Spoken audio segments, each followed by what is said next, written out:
हमारा उनके प्रति हमारा इस तो आपको जहर देने के बाद जहर देने के कितने दिन बाद माँ उस पुरुष के संग चली गई? ज्यादा दिन नहीं, लगभग 1 महीना नहीं हुआ होगा। मतलब बेटों को मरे 1 महीना नहीं हुआ और माँ भाग गई दूसरे के संग। आपको लेके गई लेकिन, है ना? हाँ, मैं लेकर के तो गई। दोबारा आपको मारने का प्रयास नहीं किया? नहीं, दोबारा मारने का प्रयास नहीं किया, ऐसा ये सब चीजें। चलो, पर गुरुजी हमारा उसमें भगवान क्या ने आपकी कर्तव्य, रक्षा की। भगवान तो गुरुजी इसमें हमारा क्या कर्तव्य होना चाहिए माता पिता के लिए, मतलब जो भी किए फिर भी हमें क्या करना चाहिए उनके? कुपुत्रो जायते क्वचिदपि कुमाता न भवति। सुना है कि माता कभी कुमाता नहीं हो सकती, पर आपकी माता तो कुमाता है। पूत कपूत सुने हैं पर ना माता सुनी कुमाता, पर आपकी माता तो कुमाता है, क्योंकि उसने अपने 2 बच्चों को जहर दे दिया किसी पराये पुरुष के चक्कर में, और वो भी जब मर गया तो फिर वापस उसी के पास आई। देखो, आज ही कथा में मैंने ये बात बताई कि परमात्मा ने जो आपके लिए बनाया हो उसके संग खुश रहिए। यदि आप ईश्वर को चैलेंज करते हैं तो आपके जीवन में ये दुख आके खड़ा होगा। आज की कथा में ही ये सब मैंने समझाया। यदि आप ईश्वर ने जो पति दिया, जो पत्नी दी, उसमें खुश रहो। अब आप उसमें खुश नहीं है, दूसरे में मन जा रहा है। यदि दूसरे को बनाया ही आपके लिए होता तो ईश्वर उसी से ना विवाह कराते आपका, लेकिन वो आपके लिए नहीं बना। आपके लिए जो बना था, देखो फिर वापस आपको उसी के पास आना पड़ा कि नहीं? और जब वापस आई तब तक आपके 2 बच्चे मर चुके थे। तो आपने क्या पाया? पर पुरुष के चक्कर में ना पर पुरुष ही मिला, अपना 2 बच्चे गए। अब अपना पति जब वापस आई होगी तो आपका अपना पति अब थोड़ी सम्मान करता होगा। आपके पिता आपकी माँ का वो उस तरह से सम्मान थोड़ी करते होंगे। नहीं करते, नहीं करते। तो आपके पिता फिर भी इतना अच्छा है आपका पिता कि उस स्त्री को उसने स्वीकार कर लिया। सही है? सही। अभी इसमें हम थोड़ा सा भटक से गए हैं, अभी सही गलत का निर्णय अब आप नहीं ले भटको पाते। मत, आप कुछ काम करो, पैसे कमाओ और काम करते हुए भगवान में मन लगाओ। या ये समझो कि माँ ने तो जहर दे ही दिया था, आप अपने को ये समझो कि हम मर ही गए, अब जिंदा रहो केवल भगवान के लिए। प्रभु हम आपके हैं, ईश्वर ने आपको जीवन दान दिया है, तो बची हुई जिंदगी अब भगवान के चरणों में समर्पित करो। जी गुरुजी। समर्पित कर दो अपने को। पैसे कमाओ, समाज की कुछ सेवा कर लेना पैसे से, और खूब बढ़िया भगवान के चरणों में आत्मसमर्पण करो। क्या नाम है आपका? जी सर्वेश यादव। सर्वेश यादव जी। जी। चलिए, भगवान सदा आपको सुखी और स्वस्थ रखें। श्रीमान नारायण गुरु। जय श्रीमन नारायण। हाँ, अभी राधे राधे गुरुजी। जी सर, हम इस समय श्री राम वन गमन यात्रा कर रहे हैं और हमारे गुरुजी के साथ हम जंगलों में जाते हैं। जैसे कि अभी 2 दिन पहले आपको पता चला था, तो हमारे गुरुजी क्या है, रास्ते में सबको नाम जप का फ़ायदा बताते हैं। तो नाम जप हम अपने दोस्तों को तो बता नहीं पाते, लेकिन उनको तुलसी माला भेंट करते हैं। लेकिन उसमें कुछ इतने गंदे मेरे दोस्त हैं, तुलसी माला तो पहनेंगे लेकिन साथ में मुर्गा बकरा खाते हैं।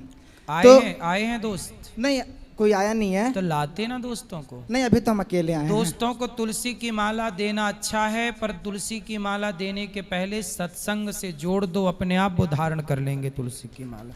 आप ले आते तो हम उनको अच्छा इंसान बनाने की कोशिश करते। नहीं, एक हमारे दोस्त है तो वो हमको बोले कि हम छोड़ देंगे, लेकिन एक बार हमारे साथ बैठ के आप खा लो हमको।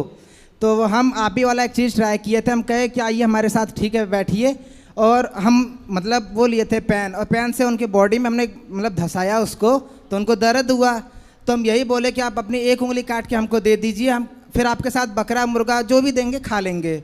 तो उन्होंने बोला यार देखिए, पेन से इतना तेज़ धस गया तो सोचो मतलब अगर उंगली काटूंगा तो कितना दर्द होगा। तो मैंने यही चीज़ बोला, मैंने कहा सोचो जब ये मतलब तुमको दर्द हो रहा है तो यही दर्द एक मतलब जीव को भी होता होगा। तो कह रहा उससे हमें मतलब नहीं, हमें स्वाद आ रहा है हम खाएंगे, और तुम्हारी माला जब मतलब उतार देंगे, लेकिन जब नहीं खाएंगे तो पहन लेंगे। तो हम इस चीज़ में ये डरते हैं कि माला तो हमने दे दिया, लेकिन उसका पाप कहीं हमें ना पड़े। नहीं, पाप आपको नहीं पड़ेगा, आप तो सही मार्ग बता रहे हैं। अब कोई ना ही चले तो पाप का भागी वो है, कोई आप थोड़ी हैं। तो अभी हमने आज भी हम यहाँ से निकल चले जाएंगे, तो आज अभी हमने कम से कम 150 माला ले ली है अपने दोस्तों को देने के लिए। सही, बहुत अच्छा काम कर रहे हैं। बच्चों को, मित्रों को ये बताना कि कथा सुना करो, सत्संग कराओ उनको, तब सुधरेंगे। और कुछ ऐसे भी हैं जो दारू पीते हैं, तो उनको छुड़ाने का मतलब मैं बहुत ट्राई कर चुका लेकिन छोड़ते नहीं है। एक तो मेरे सत्संग वो तब तक नहीं छोड़ेंगे जब तक उनको सत्संग नहीं मिलेगा। लाना मेरे पास, मैं उनसे बात करके ठीक करूंगा। तो यहाँ पे हाँ कभी भी ले आना। नेक्स्ट। जी जरूर, ठीक। राधे राधे गुरुजी। जी गुरुजी राधे राधे। जी मैया। गुरुजी इतनी परेशानी है कि बहू ने बहुत परेशान कर रखा है। आपकी बहू ने क्या परेशान किया? एक बेटा है और एक बेटा की गाली 4 मकान बदल दिए मैंने। आपने मकान बदल दिए? हाँ, रहने नहीं देती है कहीं पे। मतलब बहू से आप भागी भागी फिर रही हो? हाँ, अब क्या करूं, कहाँ रहूं? तो आप बहू से 3-4 किलोमीटर दूर रहो। कहीं पे भी पहुंच जाऊं वहीं पहुंच जाती है। तो पहुंच के क्या कहती है? वहीं वो ये फेस कर दूंगी, वो वहाँ प्लेस कर केस कर दूंगी, पता नहीं तो क्या बोले क्या कर दे दुनिया केस, बोले मैं बहू से ऐसे कर दे करवा केस। दूंगी, ऐसे घर में आग लगा लेती है। घर तो में लगा घुस- लेना, जलेगी वो। लगा ली, 2 दिन आग लगा ली, पुलिस बुला ली, सारे काम हो गए। नहीं तो पूरी जली नहीं जली, माँ बाप से बोल देती है कि बुझा देना। नहीं तो माँ बाप बोल देते तू कर ले, पीछे से हम देख लेंगे। अच्छा, तो आग मतलब दूर लगाती होगी, है ना? दूर हाँ, लगा दूर के लगा खड़ी। के रख देती है, फांसी लगा लेती है। फांसी कहाँ लगाई होती तो मर ना जाती? फांसी तो ऐसे लगाती है ना, वो ऐसे लटकाती है ऊपर। हाँ, दिखाने के लिए, दिखाने फोटो के सेल्फी लिए। लेने के लिए। हाँ, मतलब देखो बहुएं क्या क्या कर रही हैं। इतनी तंग कर दी है कि क्या क्या 4 मकान हथकंडे बदल- अपना रही हैं। तो बहू आपसे चाहती क्या है? पता नहीं चलता है क्या चाहती तो है। आपने पूछा नहीं बहू तू चाहती पूछ क्या लिया, है? पूछ लिया, कुछ नहीं बताती है। हाल कुछ कभी कुछ कभी कुछ। तो आपकी समधन से आपने बात नहीं की? समधन? समझन तो बोल दिया तू कर ले, जो कुछ करना है सो बाद में हम देख लेंगे इन्हें। अच्छा, बेटी को? और क्या? मतलब बेटी को माँ बोलती है तू कर हाँ, ले, तू कर मतलब ले, तू जो पहले कुछ- आग में जल जा। हाँ, तो- बाद में हम देख लेंगे तो इन्हें। का देख लेगी माँ जब बहू जल ही जाएगी तो हमें देखेगी ना। अरे का देखेगी, कुछ ना देखेगी। आपको भी पुलिस वाले क्या थाने में क्या करेंगे? बैठे बैठे खवाएंगे। तो मस्त। बैठे बैठे का तो आप तो खवाएगा। यहाँ किराए से खा रही हो, बढ़िया वहीं खाना, बोले कर ले जो करना हो। मैं खाने क्या तो करूं, 4 मुझे रोटी। बताओ मैं कहाँ हैं? जाऊँ मैं क्या करूँ? भजन करो, भगवान की शरण में जाओ। कहाँ? भगवान की कहीं से भी घर रहो। में तो कहीं करने दे देती है। इतनी बुरी गाली देती है, बहुत तो बुरी आपका गाली बेटा देती नहीं रोकता? है। बेटा से रोजाना बेटा मारता है। किसको? उसी को बेटा मारता है? मारता है खूब खूब, दोनों में होती है। फिर भी थाने में चला जाता है, कई दिन जेल काट के आ गया। तो बहू सुधरने को तैयार नहीं नहीं? सुधरने को तैयार। चाहती क्या है वो? और ये पता नहीं चल रहा है क्या चाहती है। उसके ये बच्चे हैं? चाहती है कि सब खेत क्यार उसके नाम हो जाए, हम दोनों ये मर जाएं, अच्छा उसके बाप पापा मर जाएं और खेत क्यार उसके नाम हो जाएगा, सब साफ हो जाएगा। अच्छा, खेत लेना चाहती है? खेत है, घर है, सब चाहती है वो। तो अभी किसके नाम पे है? तो जब आदमी जिंदा है तो आदमी के बाप के नाम पे। अच्छा, मतलब आपके पति के नाम पे है? हाँ, तो अभी उसके नाम पे मत करना। नहीं, अभी बिना लिए इतना उत्पाद कर रही है तो लेने के बाद तो आपको जिंदा ना जला दे। पुरखाओं की जमीन है, वो तो उन्हीं के नाम पर रहेगी। जब आदमी रहेगा तभी तो बेटा के नाम पर आएगी, बाप सही है, नहीं सही होगा है। तो उसको समझाओ कि भैया वो समझा ली कैसे कि भी तेरे नहीं समझती है। पति के नाम पे ही हमारी संपत्ति जाएगी, कोई और ना लेगा। कल रोटी करके निर्चू बइयों खा के नहीं आई हूँ, लेके आई हूँ मथुरा रह के, जब खाई हूँ मैं रोटी। खाने भी नहीं देती? घर में ये समझ लो कि इतना बुरा हाल कर दिया। रोटी सिक रही है तो सेक ना सकत, तारों लगा के भागना पड़ेगा। आग लगाए हुए तैयार रहते हैं, फांसी खाए हुए तैयार रहते हैं। तो इतनी बार फांसी लगाई, मरी तो एक बार भी नहीं? एक बार ना मरी तो हमारे घर में धुआं कर देगी। तो वो न मरना जाने नहीं का चाहती, क्यों वो है। केवल धमका रही है, मर जाऊंगी मैं, मर जाऊंगी। तो आप बोल दिया करो ना, मर जा। मर जाए, दरवाजा बंद करके अंदर करती है वो। फिर तो करती है तो कहाँ मर रही है? ये तो नहीं बोलने देते हैं मुझे। का ये मुंह पकड़ लेते हैं? ये तो मुझे मारने तैयार रहते हैं दोनों बाप बेटा। काहे? कुछ भी बोलूं सोई। क्यों पति देवता बात करो? काहे तुम अपनी पत्नी को परेशान करवा रहे हो? गुरुजी कोटि कोटि प्रणाम। जी महाराज जी मेरे सामने बात करते हो, मैं मना नहीं करता हूँ, पर ऐसी बात करो कि मुझे अच्छी लगे, बुरी ना लगे। तो वो आपकी पत्नी को आपकी तो बहू मैं आपको कहता हूं, परेशान मैं कर बाहर रही निकल है? जाऊं, तुम खूब लड़ो। जब हैं? मैं नहीं रहता हूँ घर, खूब लड़ो। अब क्या करूँ? आप ये बताओ कि आपकी पत्नी गलत है कि आपकी बहू गलत है? बहू गलत है। बहू गलत है? हाँ। क्या गलत करती है? गलती ये है कि अभी 1 महीना 2 महीना रोटी बना बना के इसको ये खिलाती है, मानती नहीं है, मना करने के बाद भी। फिर भी वो मतलब कहना नहीं सास मानती। बहू को खिलाती है? हाँ, ठीक और है। वो सोती रहती है। बहू सोती रहती है? हाँ, गुटखा खाती इतने कि आज 100 रुपए के खा जाए एक दिन में, 200 रुपए की खा जाए। गुटखा खाती है? हाँ, शराब भी पीती है? अब हमको देखते नहीं है तो पीती होगी तो क्या पता है। अच्छा, और तो आपका बेटा नहीं समझाता? बेटा भी दारू पीता है, गुटखा भी खाता है। अच्छा, तो मैं तो पति का दोनों से गुटखा नाराज हूँ। मैं तो ये कहता हूँ कल मरे सो आज ही मर जाए दोनों, लड़का भी बहू भी। क्यों? मैं देखना नहीं चाहता। ऐसी बात बोलती है बहू, तो गाली देती है कि एक शब्द भी नहीं बोलना। तो बहू आपको गाली देती है? हाँ, मुझे भी, सबको देती है वो तो सब। इसमें बहू की गलती नहीं है, बहू के जो माँ बाप हैं उन्होंने ऐसे आतंकवादी पैदा किए हैं। ये बहुएं नहीं है, ये आतंकवादी हैं। यदि बढ़िया लड़की पैदा करोगे तो समाज को बढ़िया बहू मिलेगी, संस्कार दोगे तो बढ़िया बहू, वरना कल आपकी भी बहू आएगी और आप बुढ़ा। देखो अब ये दोनों बूढ़े हैं, अब ये बेटा बहू के भरोसे ही तो हैं। अब बेटा बहू इनको ना सेवा करें, ना सम्मान दें, ना रोटी दें, तो अब ये दोनों बुढ़ा बुढ़ी कहाँ जाएंगे? कल को इनके बहू बेटा भी बुढ़ा होंगे, फिर उनकी बहू आएंगी, उन पे अत्याचार करें। ये अत्याचार का ऐसे सिलसिला तो चलता ही रहेगा। इसे रोकना चाहिए, संस्कारों से ही रुकेगा ये सब काम। इसलिए हर पिता को अपनी बेटी को बेहतर संस्कार देना चाहिए। आपकी बहू की गलती नहीं है, आपके जो समधी और समधन हैं उन्होंने अपनी बेटी को रत्ती भर संस्कार नहीं दिए। महाराज जी, कई बार हमने लेने के भी अपने गांव में, अभी भी 4 महीने में आई है, 1 तारीख को, 1 जुलाई को आई है, अभी 4 महीने में जी। होली के बाद गई थी, अभी आई है 1 तारीख को जी। और अभी 5 दिन से रोटी यही खिला रही है बना के। मैं मना कर रहा हूँ, तुम रोटी तो बनाने दो उसको, जब बच्चे पैदा किए तो उनको रोटी दो।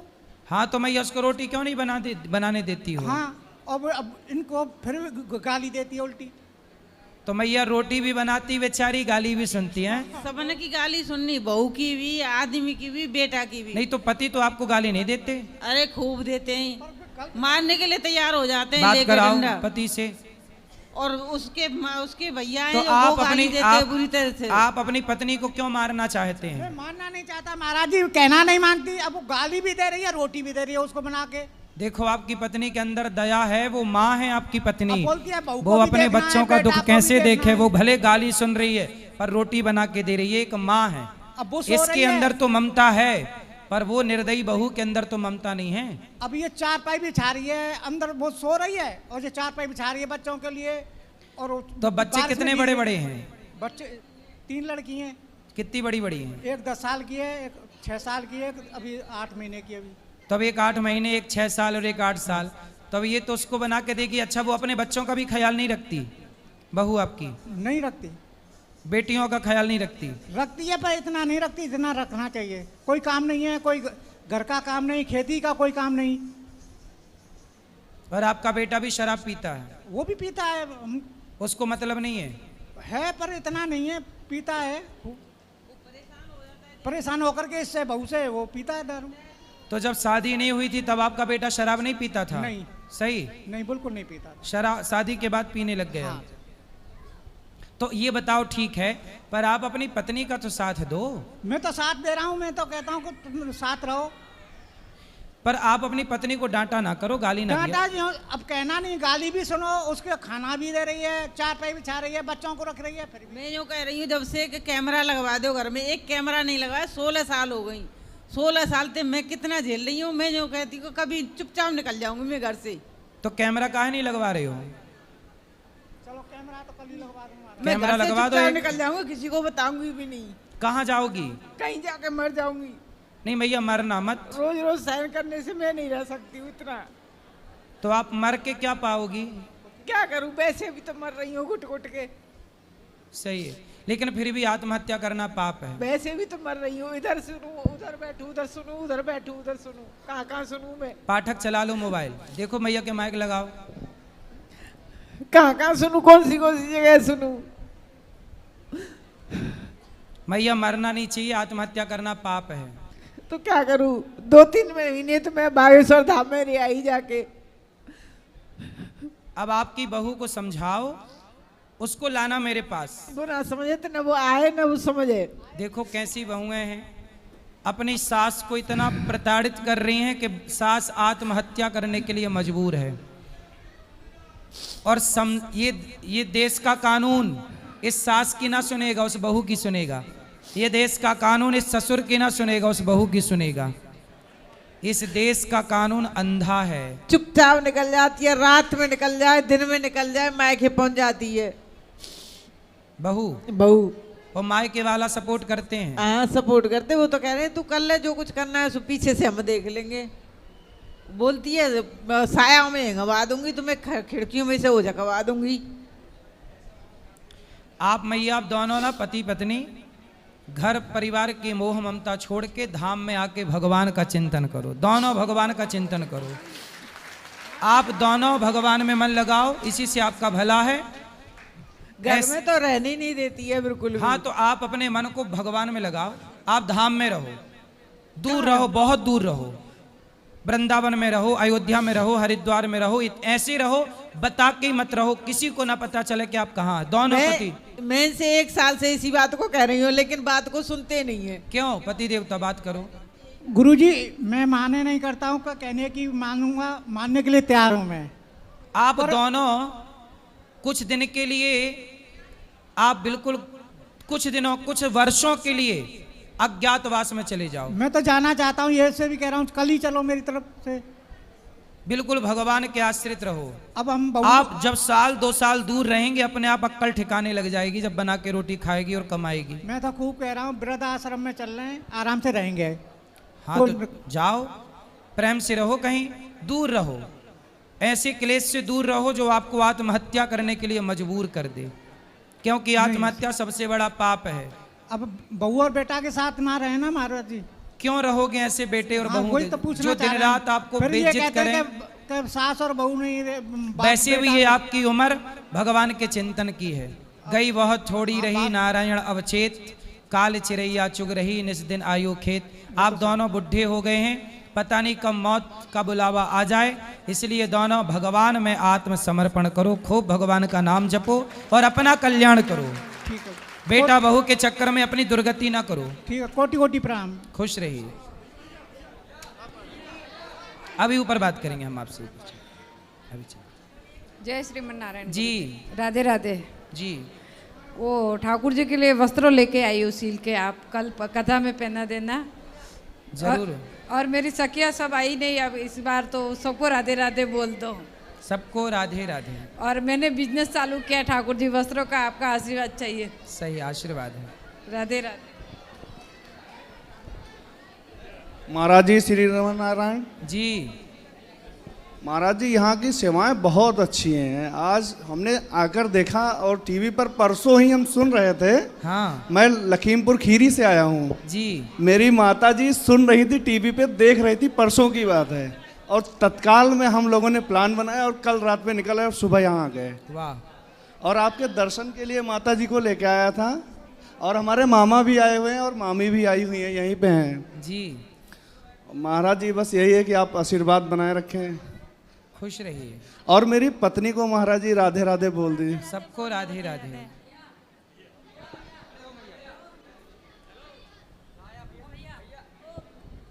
राधे राधे गुरुजी। जी। आपके चरणों में मेरा प्रणाम जी। मैंने आपको, आप जब दिल्ली गए थे तब मैंने आपसे गुरु दीक्षा ली थी।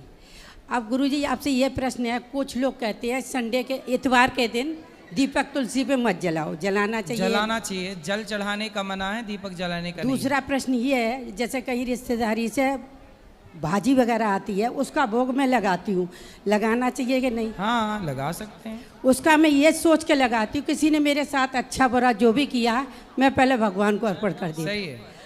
ठीक है। और तीसरा ये सवाल है, जब मैं भोग लगाती हूँ तो मेरे को जमाई आती है। कुछ लोग कहते हैं कि भगवान अर्पण लेते, कुछ कहते हैं इसमें विकार निकलते हैं, तो वो क्या मेरे पाप हैं? तो आप जम्हाई भी लेती हो तो दुनिया वालों को बताती हो? नहीं, मैंने पूछा एक पंडित जी से जो मेरे घर आए थे उसमें जम्हाई कर्नाटक में, और जब प्रति महीने में 20 दिन होता है ऐसा। सही है। तो पाप है हमारे? नहीं, पाप नहीं है मैया। जम्हाई आने के 2 कारण है, या तो आलस्य है शरीर में, आलस्य में सवेरे बहुत जल्दी नींद पूरी नहीं हुई, या तो शरीर में पानी की कमी है। जैसे भोग लगाती आंख बंद करती वैसे ही आ जाती है। सही है, आने दो जम्हाई, भोग लगाओ। हमारे बाबू जी आए हैं, हम भी परेशान हैं महाराज जी। किससे? हमारे दोनों बच्चों ने क्या ना हमको परेशान कर रखा है। क्यों? अरे हमारी पत्नी को ऊपर 2 मंजिल से फेंक दिया, मार दिया, पत्नी अभी है जिंदा? खत्म हो गई। किसने फेंका 2 मंजिल से? बहू ने और बेटे ने। अरे राम राम राम राम। देखो आज और के हम बेटा बहू है। मुझे भी मारना चाह रहा है, इस बच्चे को भी मारना चाह रहा है। आपका बेटा आपको मारना चाह रहा है? क्यों? बेटा और बहू दोनों ही। क्यों मारना चाह रहे हैं? संपत्ति के लिए।